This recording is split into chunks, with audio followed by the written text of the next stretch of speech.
జై శ్రీరామ్. ప్రేక్షకులకు స్వాగతం. 2026 మార్చి మాసంలో ద్వాదశ రాశి వాళ్ళ ఫలాఫలాలు. ముఖ్యంగా ఈ మార్చి మాసంలో గ్రహ సంచారాన్ని గమనిద్దాం. శని మీన రాశిలో సంచారం, గురువు గారు వక్ర మార్గంలో మిథున రాశిలో సంచారం చేస్తున్నారు.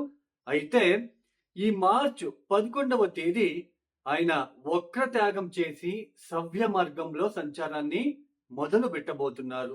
గురు వక్ర త్యాగం నుంచి కొన్ని రాశుల వాళ్ళకి మళ్ళీ గురుబలం అనేది రాబోతున్నది. ఇక రాహు కుంభంలో సంచారం, కేతు సింహ రాశిలో సంచారం. ఇక సూర్యుడు మార్చి 15వ తేదీ వరకు కుంభంలో సంచారం, తదుపరి మీన రాశిలో సంచారాన్ని ప్రారంభం చేస్తారు. ఇక కుజుడు ఈ మాసమంతా కూడా కుంభరాశిలో సంచారం చేయబోతున్నారు. ఇక శుక్రుడు మార్చి 2వ తేదీ కుంభరాశి నుంచి మీన రాశిలోకి ప్రవేశిస్తున్నారు.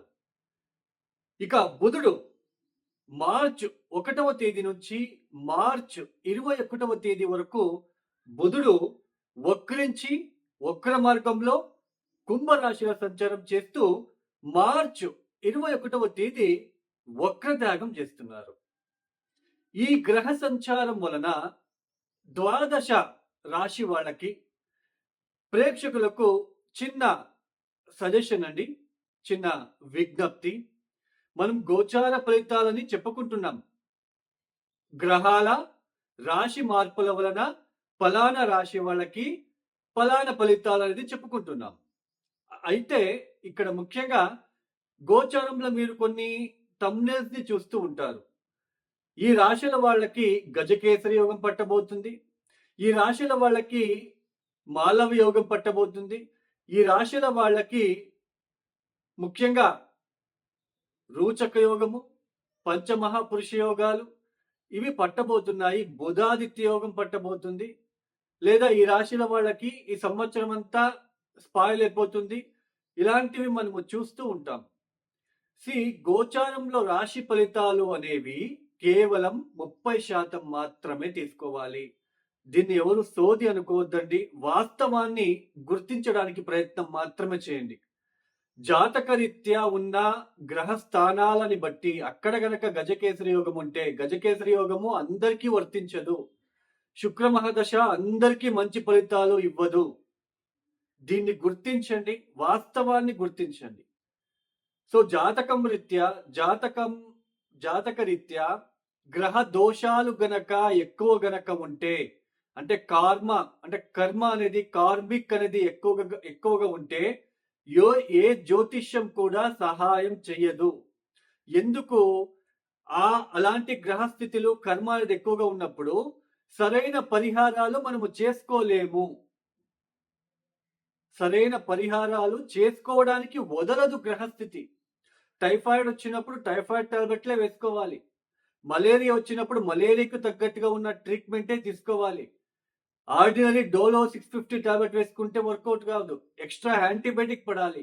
అలానే మన జాతకరీత్యా ఉన్న గ్రహ స్థానాలని బట్టి, గ్రహ దశలని బట్టి వాటికి సంబంధించిన పరిహారాలని మాత్రమే మనమే స్వతహా పాటిస్తూ వెళ్ళాలి. ప్రతి దానికి హోమాలు, ప్రతి దానికి ఉంగరాలు పెట్టుకుంటే కర్మ తగ్గుతుంది, ఫలితాలు తారుమారైపోతాయి, మనము శ్రీమంతులు అవ్వచ్చు, కోట్లు సంపాదించవచ్చు అని అనుకునే వాళ్ళకి ఇది ఒక సజెషన్ ఇస్తున్నాను. అలానే ముఖ్యంగా ఇంకొక విషయం అండి, కర్మ ఎక్కువగా ఉంది, నేను ఏం చేయాలో అర్థం కావట్లేదు, ఉద్యోగంలో చాలా ఇబ్బందులు పడుతున్నాను, నాకు ఏ రూట్లో వెళ్ళాలో అర్థం కావట్లేదు, గందరగోళం ఎవరైతే పడుతున్నారో వాళ్ళు ఈ చిన్న పరిహారాలు చేసుకోండి. ప్రదోష కాలంలో సాయంత్రం పూట ఓం నమ శివాయ ఒక 1000 సార్లు, అంటే ఒక జపమాలకి 108 వస్తుంది. 108 into 10 టైమ్స్ అంటే 1080 టైమ్స్ ఓం నమ శివాయ ఇది చదువుకోండి. కూర్చొని చదువుకోవడానికి ప్రయత్నాలు చేయండి.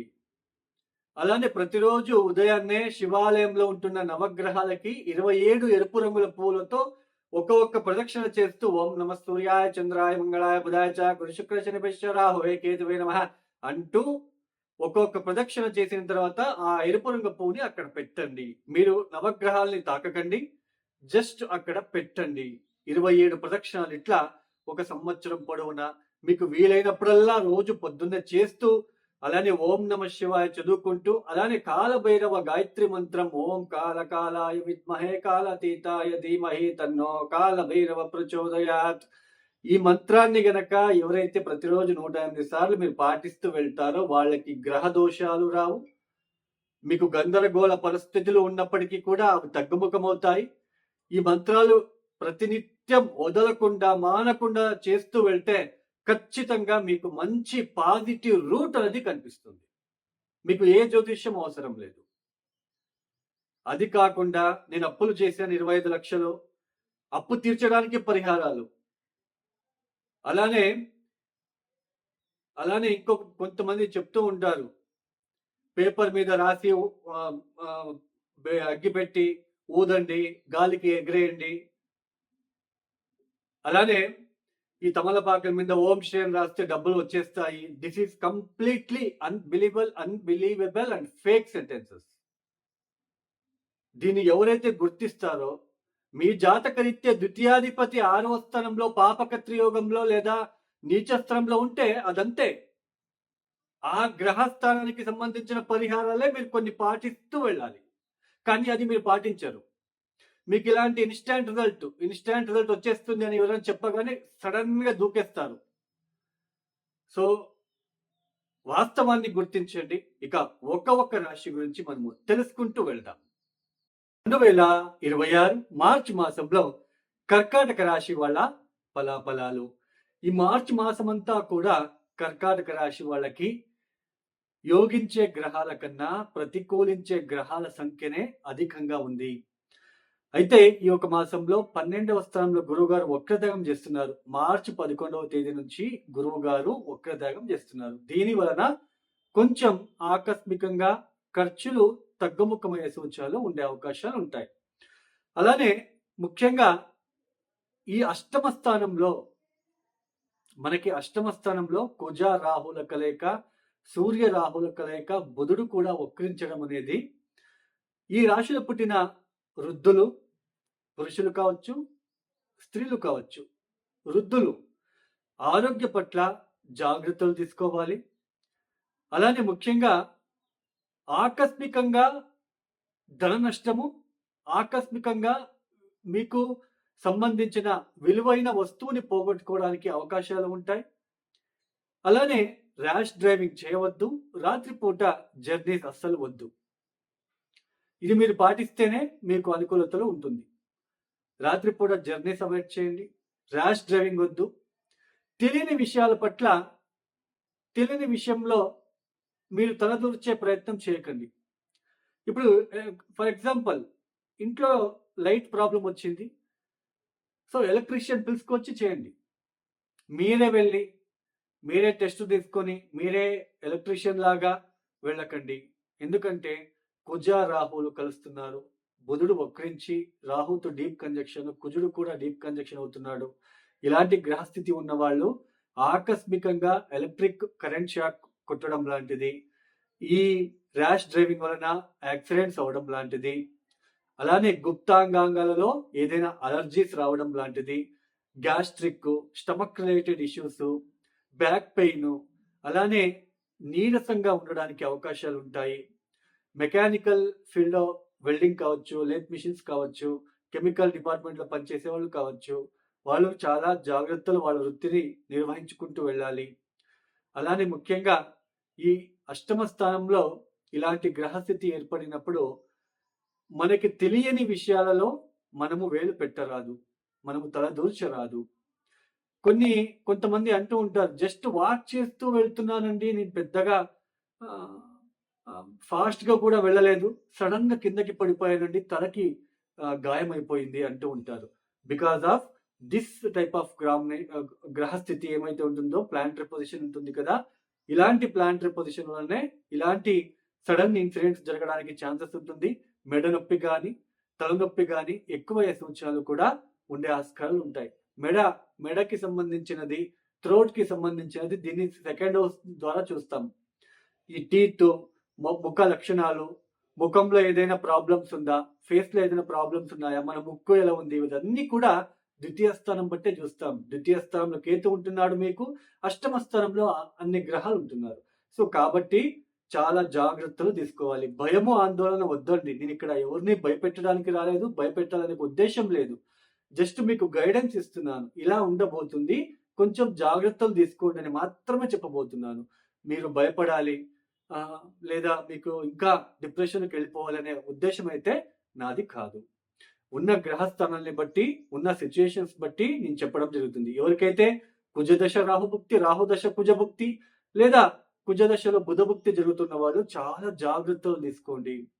ఎంత జాగ్రత్తలు తీసుకుంటే అంత మంచిది. అలానే భార్యాభర్తల మధ్య అన్యోన్యత తగ్గుతుంది. భార్యాభర్తల మధ్య గొడవలు లాంటిది, లేదా భార్య లేదా భర్త తరపున ఉన్న క్లోజ్ రిలేషన్స్ కావచ్చు, లేదా మీ క్లోజ్ రిలేషన్స్‌తో మాట పట్టింపులు జరిగే సూచనలు కూడా ఉండే ఆస్కారాలు ఉంటాయి. కొంచెం జాగ్రత్తలు తీసుకోండి. ప్రతిరోజు మహామృత్యుంజయ మంత్రాన్ని పారాయణం చేసుకోవడానికి ప్రయత్నం చేయండి. 27 ఎరుపు రంగుల పూలు తీసుకోండి. నవగ్రహాలకి 27 ప్రదక్షిణాలు, ఒక్కొక్క ప్రదక్షిణ చేస్తూ ఓం నమః సూర్యాయ చంద్రాయ మంగళాయ బుధాయ చ గురు శుక్ర శనిశ్చ రాహువే కేతువే నమః అంటూ ఒక్కొక్క ప్రదక్షిణ చేస్తూ ఒక్కొక్క పువ్వుని అక్కడ పెట్టండి. నవగ్రహాలని తాకకండి. జస్ట్ అక్కడ పెట్టండి. 27 ప్రదక్షిణాలు చేయండి. మహామృత్యుంజయ మంత్రం చేయండి. రోజు చేసుకోవడానికి ప్రయత్నం చేయండి. ప్రదోష కాలంలో ఓం నమ శివాయ ఎన్ని వేల సార్లు చదువుకుంటారో అంత మంచిది. ఎవరైతే వీడియో చూస్తున్నారో లైక్ చేయండి, షేర్ చేయండి, సబ్స్క్రైబ్ చేసుకోండి. అలానే ఎవరికైనా ఆస్ట్రాలజీ కన్సల్టేషన్ కావాలనుకున్న వాళ్ళు డిస్ప్లే అవుతున్న నంబర్కి నేరుగా కాల్ చేయండి. ప్రాబ్లమ్స్ చెప్పుకోరాదు. మీ ప్రాబ్లమ్స్ నా దగ్గర చెప్పుకుంటే ఇంకా నేనెందుకు? So date of birth, timings మాత్రమే కావాలి. డేట్ ఆఫ్ బర్త్, టైమింగ్స్ లేని వాళ్ళు అప్రోచ్ అవ్వకండి. అలానే ఉంగరాలు, బొంగరాలు కావాలనుకున్న వాళ్ళు కూడా అప్రోచ్ అవ్వకండి. సింపుల్ గా రెమెడీస్ కావాలనుకున్న వాళ్ళు మాత్రమే అప్రోచ్ అవ్వండి. నాకు డైరెక్ట్ కాల్ చేయండి. నేనే పిక్ చేస్తాను. పిఎల్ ఎవరు ఉండరో నా దగ్గర. సో ఇది వాస్తవం. ఎవరైతే వీడియో చూస్తున్నారో లైక్ చేయండి, షేర్ చేయండి, సబ్స్క్రైబ్ చేసుకోండి. అలానే సర్వే జనం సుఖినో భవంతు. ధన్యవాదములు. జై శ్రీరామ్.